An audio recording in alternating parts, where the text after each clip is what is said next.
So today, me and Mona, we wandering around, we're checking out this ghost town, okay? Because the cave is part of a network of abandoned gold mines. And this is what they call a ghost town, okay? And most ghost towns ain't what you think of as a ghost town. They ain't got a lot of abandoned buildings and such. It's so old, so long ago, that most of it's all been torn apart, burned down, disintegrated over time, okay? But sometimes you do find some cool stuff. So this is a cool, hey, this is made of rocks, okay? This is a cool rock structure, okay? And I don't know, I don't know how old this building is. It could have been built a couple years ago. I don't know, but I imagine it was built around the same time it was built. That they was building the mines around here, the mine shafts. Okay, mine shafts. Okay, but I do know that there's a good chance that whoever built this building here, that they built it. They didn't have legal property, legal title to the property. There's a very good chance of that. And the reason for that is that a lot of the West, the Wild West, but not just the West, also the East, the whole country was built by people without legal title to the land, okay, which we call squatters. Okay, so I figured this is going to be a nice little place to sit down and have a chat about that. Okay, so the United States was founded on stolen land. Okay, we've established that. And then they stole the land from the native inhabitants and then built a bunch of shit, colonized, lived there. Okay, and we've touched on that part of the story. So now we're going to get a little bit more into the nitty-gritty about how they actually done that. What was the mechanism through which they took the land, and then what was the mechanism through which the land was developed, and who benefited from all this? Okay, so we kind of have a common misconception, I think, in our understanding of history that revolves around the Homesteading Act.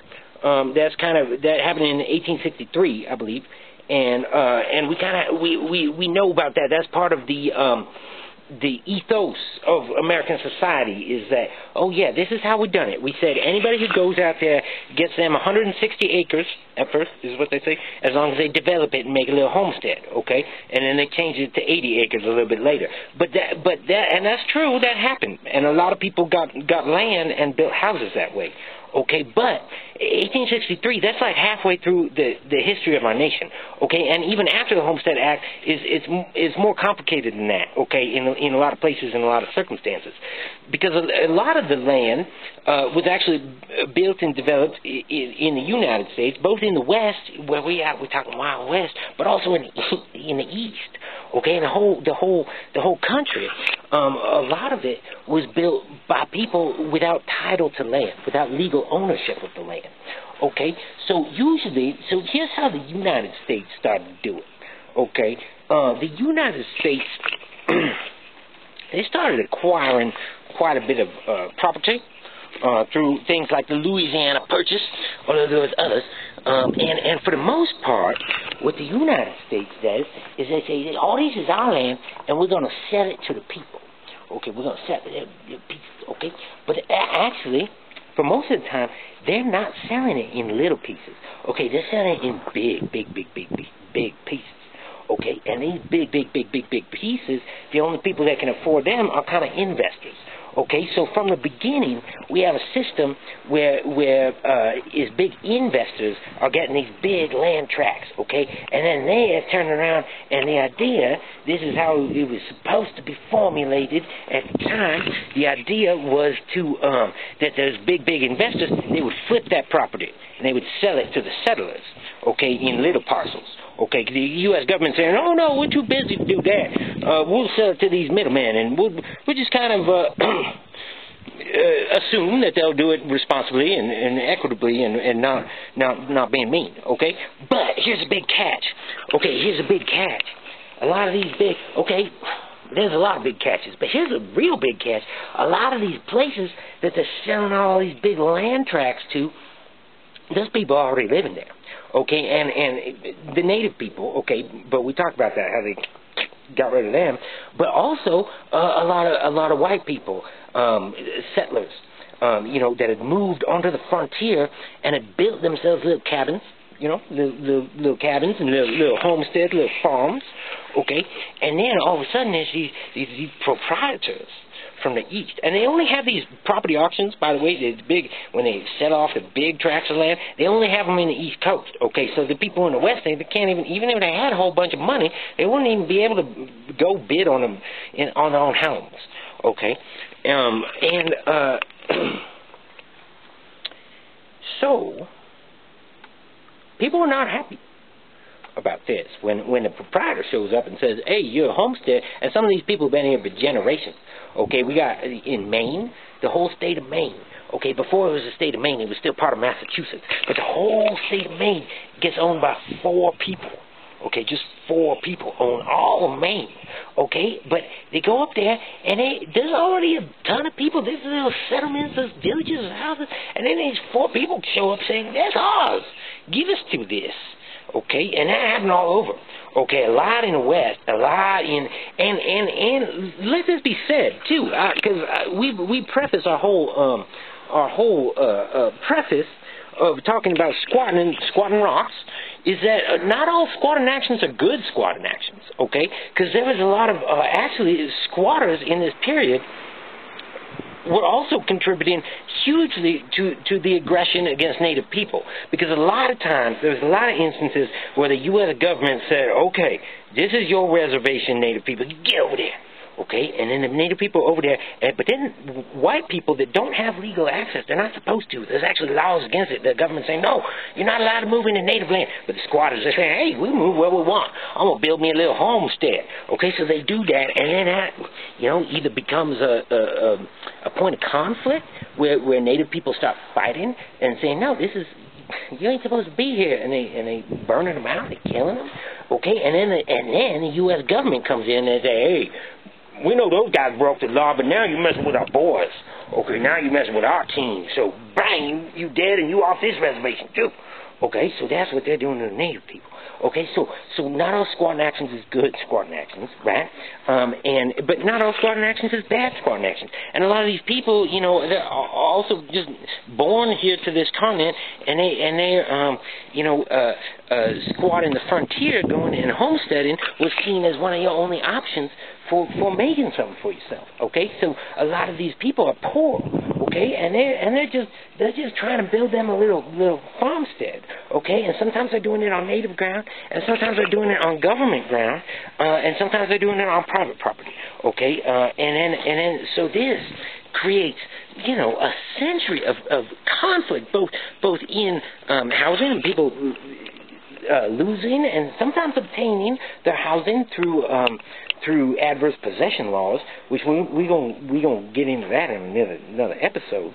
But yeah, some of these people are saying no, hell no. Okay, so like in New York, okay, there's a whole anti-rent war, is what they call it, the anti-rent war, and that's happening in the 1840s up and through the Civil War. Like 20 years of people, a very large community of people, thousands of people, and they're tarring and feathering the rent collectors, and they refusing to pay. Ain't nobody paying. Okay, and it gets crazy. Okay, and that's just in New York. Okay, so that's like the east side of things, but on the west side of things are even more wild. Okay, baby, like people are building shit, and then years later somebody comes up and they say, you a squatter. Okay, what you doing is illegal. Okay, and maybe your grandpappy built that place, and maybe your mammy was born there. Okay, and maybe you was born there, but they're saying, no, I bought this at an auction, so get the hell out or give me money. Okay, maybe you ain't got no money, or maybe you do have money and you end up having to pay it to these assholes. Okay, just to own the land that you inhabited. So a lot of these squatters back in that day, they was kind of going on their own ideology, okay? And their ideology, a gentleman named Ingalls was very prominent in featuring and talking about their ideology, but their ideology kind of hinged around nobody can own land It's the development of the land, the labor that you put into it that gives it value. Okay, so they're saying, if I develop this land, I got the value to it. Okay, and this is a wildly popular idea at the time, and the government is really having a hard time with this. Okay, because the people are overwhelmingly saying, yeah, let the homesteaders live on their homesteads. Don't sell it out from under them. Okay, but there's 4 people in Maine, and there's a few other people around the country, and say, no, the law is on our side. Property ownership, we own the deed, we own the title, so it's our property. Okay, and the people, but like I say, it's overwhelmingly, the people are taking direct action, and they're saying, the public consensus is just saying, no, hell no. How is this even an issue? Why would 4 people own an entire state full of other people's lives and livelihoods that they developed? Because these proprietors, they're making a ton of money. A lot of times they know that there's squatters there, okay, and they're buying land specifically because there's squatters there, or they're waiting for squatters to show up and develop it for them and make it worth more, okay, because it's that development of the land changes the value of it, right, in the property ownership system, okay, but according to Ingalls and these other guys, no, the development of the land is the only thing that gives it value, and there's no way that a person on the East Coast can own, you know, a chunk of the Wild West, you know, so because everyone's so worked up about this, the government starts to make kind of these, like, compromises, and there's 100-year history of people saying, okay, well, maybe we can let them, you know, if they pass certain things, and sometimes it worked for people, and sometimes it didn't work for people. Oftentimes, what it looked like was that the government said, hey, if there's squatters on the land that you buy, then you have to give the squatters first purchase option, you know, the first chance to buy it, which, you know, worked for some people, and it turned into horrible price gouging for some people, and for some people it meant they lost everything, okay? So there's a lot of different ways that things went down, right? But gradually it's pushing public policy. So that's why in 1863 we get something called like the Homestead Act, right? It's because the government's finally saying, oh shit, this is really unfair the way we're doing things, and people are going to be real angry. We got to give them something, you know. Let's give them 160 acres, but they got to develop it. Okay, and it's got to be held in private property. Okay, so even when the government was giving away free land, it was all about the expectation was that it becomes private property. Okay, there was no mechanisms really for anybody who was saying, hey, why doesn't my labor just create the thing and then the thing exists and I live in it? So again, when we say on this show that our country was built by squatters, okay, as we say, that's not. I'm not just referring to the fact that the whole European civilization here was a product of squatting. I'm also talking about squatting within their own system of property ownership when people are not fitting into that, and those in a lot of cases, you know, so much of the country. I don't know if it's most, but it, you know, it's bordering on. It's like it was a big deal. Okay, and then people were talking about squatting rights and squatting issues in the highest level of government. Okay, and it's one of the big topics of the day. For, like I say, like 100 years. Okay, so that's going to transition us when we continue to talk, and we're talking about more kind of the modern, conflicts around property ownership and squatting. It's rooted in a deep history, culturally and legally and politically, in the United States. Okay, and this place is a lot of rocks. Okay, and I'm wondering, the people who built this, was they squatting rocks? Yeah, they squatting rocks.